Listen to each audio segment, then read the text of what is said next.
Hello students, BSc part के सभी विद्यार्थी, आपका जूलॉजी प्रैक्टिकल के अंदर स्वागत है। हमारे लिए थोड़ी सी ये मुश्किल का समय है क्योंकि हम प्रैक्टिकल को प्रैक्टिकल लैब में ना करके सिर्फ एक विजुअल तरीके से कर पा रहे हैं। लेकिन चूँकि कोरोना पैंडेमिक अभी भी व्याप्त है और आप कॉलेज नहीं आ पा रहे हैं, तो आप हमारे द्वारा दिए हुए दिशा निर्देशों का पालन करते हुए जो प्रैक्टिकल हम आपको बता रहे हैं उनको आप प्रैक्टिकल रिकॉर्ड में समय समय पे करते रहें, क्योंकि ये आपके असेसमेंट में या आपको मार्क्स दिलाने में कामयाब होंगे। तो आज इसी क्रम में मैं आपको एक एक्सरसाइज करवाने जा रही हूँ, रक्त समूह की पहचान करना। दिए गए रक्त के प्रादर्श में रक्त समूह की पहचान करना। ये तो आपको सभी को पता है बच्चों, मैंने थ्योरी में भी आपको बता रखा है कि ब्लड ग्रुप 4 प्रकार के होते हैं, ए, बी, ए बी और ओ। अब थ्योरी पे ना आके हम प्रैक्टिकल पे चलते हैं कि हमें प्रैक्टिकल रिकॉर्ड में अभी इस एक्सरसाइज को किस तरीके से करना है। तो सर्वप्रथम, जैसा कि आप देख रहे हैं, मैंने जो पीडीएफ डाली है उस पीडीएफ के अंदर आप देख रहे हैं कि इसमें सबसे पहले आपको लिखना है दिए गए रक्त के प्रादर्श में रक्त समूह की पहचान करना। आपको जो ब्लड सैंपल दिया जाएगा उसमें आपको रक्त समूह की पहचान करना है। और दूसरी बात मैं ये कह रही हूँ बच्चों, आप लोग जब ये एक्सरसाइज करने लगे तो मेरा पीडीएफ के साथ साथ आप लोग यूट्यूब का जो लिंक है इसको भी खोल लें। दोनों चीज़ आप एक साथ खोलेंगे तब जाके आपको एक्सरसाइज लिखने का तरीका समझ में आएगा। अगर आप एक ही काम करेंगे तो मुश्किल होगा।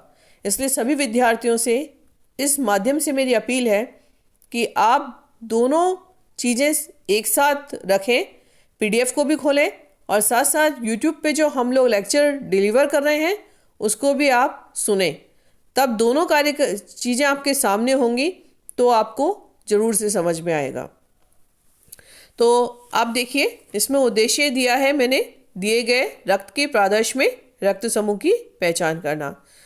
आवश्यक सामग्री जो कि हमारे लैब में हमेशा चाहिए होती है: स्लाइड, कवर स्लिप, एंटी सीरा, 90% अल्कोहल, डिस्पोजेबल नीडल्स और कॉटन एक्सेट्रा जो चीज़ें चाहिए होती है लैब में अवेलेबल होती है हम लोगों को। तो वो आवश्यक सामग्री आपको यहाँ पे लिखनी होगी जो आपको प्रैक्टिकल के अंदर काम में लेनी है।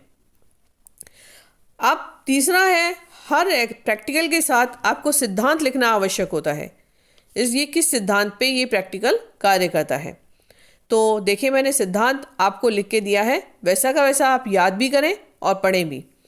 तो रेड ब्लड कॉर्पसेस पे, आरबीसी पे ग्लाइकोलिपिड्स उपस्थित होते हैं जो कि आपके प्रतिजन होते हैं, एंटीजन होते हैं। तो इन ग्लाइकोलिपिड्स को पहचानने का मतलब है एंटीजन का निर्धारण करना। और जो एंटीबॉडीज होते हैं वो आपके रक्त सीरम में उपस्थित होते हैं। लाल रक्त कोशिका यानी कि आरबीसी की झिल्ली में 2 प्रकार के एंटीजन पाई जाती हैं, एंटीजन ए और एंटीजन बी।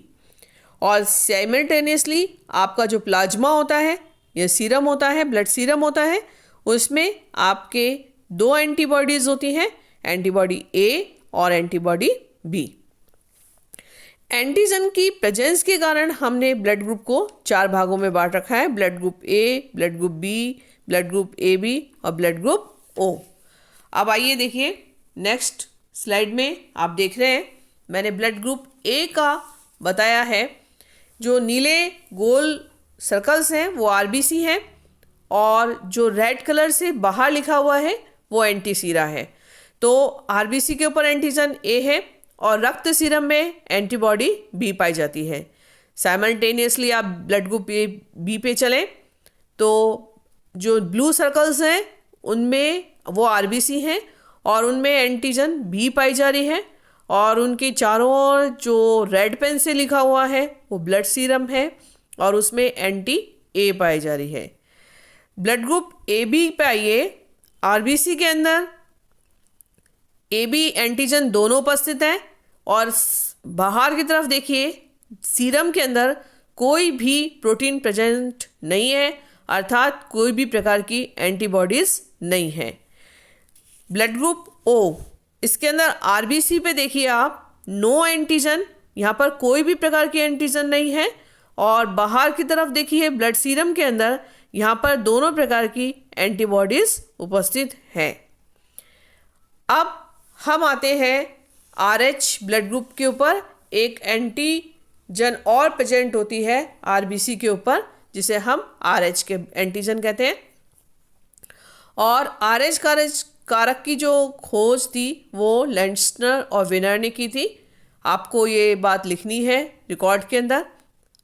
इन आरबीसी में एंटीजन होता है, उन्हें आरएच पॉजिटिव, और जिनमें अनुपस्थित होता है उन्हें हम आरएच नेगेटिव कहते हैं।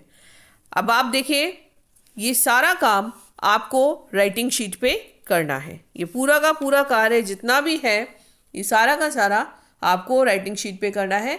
Number 1 slide, number 2, number 3। अब इसमें मैंने एक टेबल बना रखी है, देखो बच्चों, ये टेबल देख रहे हैं आप लोग, है ना? ये टेबल देखिए, इसके अंदर ये पूरा मैंने सबकी बुक्स में भी है अवेलेबल, लेकिन फिर भी मैंने आपको एक टेबल बना के दी है जिसमें चारों प्रकार के ब्लड ग्रुप्स लिखे हुए हैं। और एक कॉलम में एंटीजन कौन सा प्रेजेंट है, दूसरे कॉलम में एंटीबॉडी कौन सा प्रेजेंट है, तीसरे कॉलम में किसको ब्लड दे सकता है, और चौथे कॉलम में किससे ब्लड प्राप्त कर सकता है। और फिर इनके लिए एक रिमार्क है, जैसे आप देखिए ए बी ब्लड ग्रुप जो है वो सभी से ब्लड ले सकता है, जैसे ए बी और ओ, तो उसको यूनिवर्सल रेसिपिएंट यानी कि विश्वव्यापी ग्राही भी कहा जाता है। और जो ओ ब्लड ग्रुप है उसमें आप देखिए बच्चों कि उसके लिए यूनिवर्सल डोनर, यानी कि ये जो ब्लड ग्रुप है बच्चों, ये सभी को दिया जा सकता है। ये टेबल आप लोग याद भी रखेंगे क्योंकि ये आपके जीवन पर्यंत काम देगी। ये बहुत महत्वपूर्ण टेबल होती है जिसके आधार पे आप ब्लड ग्रुप को पहचानते हैं और कौन सा ब्लड ग्रुप किसको दिया जा सकता है आवश्यकता पड़ने पर, इसकी पहचान करने में हमेशा ये टेबल आपको सहायक रहेगी। तो अभी तो आपको प्रैक्टिकल के लिए भी याद करना है और बच्चों आपको अपनी लाइफ के लिए भी ये चीज़ याद करके रखनी है। तो मैं आशा करती हूँ कि सभी बच्चे इस टेबल को अच्छे से याद रखेंगे। अब आप इसके बाद प्रोसीजर लिखेंगे बच्चों, है ना? अब ये जो टेबल वाला काम है बच्चों, ये आप ड्राइंग शीट पे करेंगे। आप HB पेंसिल से साफ सुथरी एक टेबल का निर्माण करेंगे और जितना भी ये जो राइटिंग कार्य है ये सारा का सारा आप लोग राइटिंग शीट पे करेंगे और जो टेबल वाला काम है वो आप ड्राइंग शीट पे करेंगे। अब देखो बच्चों, प्रोसीजर में जो आप काम कर रहे हैं वही तो लिखेंगे आप।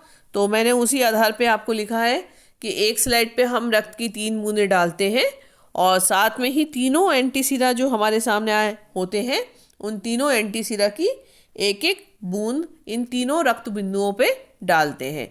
ध्यान से तीनों बिंदुओं को देखते हैं और सुई की सहायता से धीरे धीरे हिलाते हैं। जिन बिंदुओं में समूहन की क्रिया होती है उनको हम नोट कर लेते हैं। और उसके बाद मैंने देखिए रिजल्ट में लिखा है दिए गए प्रादर्श का रक्त समूह है। बच्चों ये जगह मैंने खाली छोड़ दी है। आप सभी बच्चों से मेरी रिक्वेस्ट है कि आपका जो ब्लड ग्रुप है वो आप यहाँ पे लिख दें। यदि आपको पता है आपका ब्लड ग्रुप क्या है तो आप लिख दें, और नहीं तो जैसा आपको उचित लगे।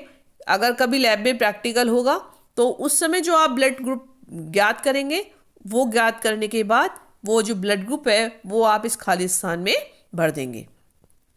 लेकिन एग्जाम में आपको कोई ना कोई ब्लड ग्रुप लिख के आना है। अब प्रिकॉशंस क्या लेते हैं आप बच्चों कि स्लाइड बिल्कुल साफ़ होनी चाहिए, ये बहुत ज़रूरी है। तो आप एक्सपेरिमेंट स्टार्ट करने से पहले स्लाइड को अच्छे से अल्कोहल से साफ़ कर लें, क्योंकि उस पर किसी भी प्रकार का कोई कंटामिनेशन नहीं होना चाहिए। अगर स्लाइड स्वच्छ नहीं होगी तो आपका रिजल्ट थोड़ा सा अफेक्टेड हो सकता है। और एंटीसीरा आपस में मिलने नहीं चाहिए, बहुत प्रिसाइज, बहुत ज़्यादा ज़रूरी है एंटीसीरा का, जिसका ड्रॉपर जिसी बॉटल में रखना चाहिए। अगर वो मिल गए तो आपके परिणाम संतोषजनक नहीं होंगे। किसी भी प्रैक्टिकल की क्या इम्पोर्टेंस है, क्यों हम वो प्रैक्टिकल कर रहे हैं, ये आपको ज़रूर लिखनी चाहिए।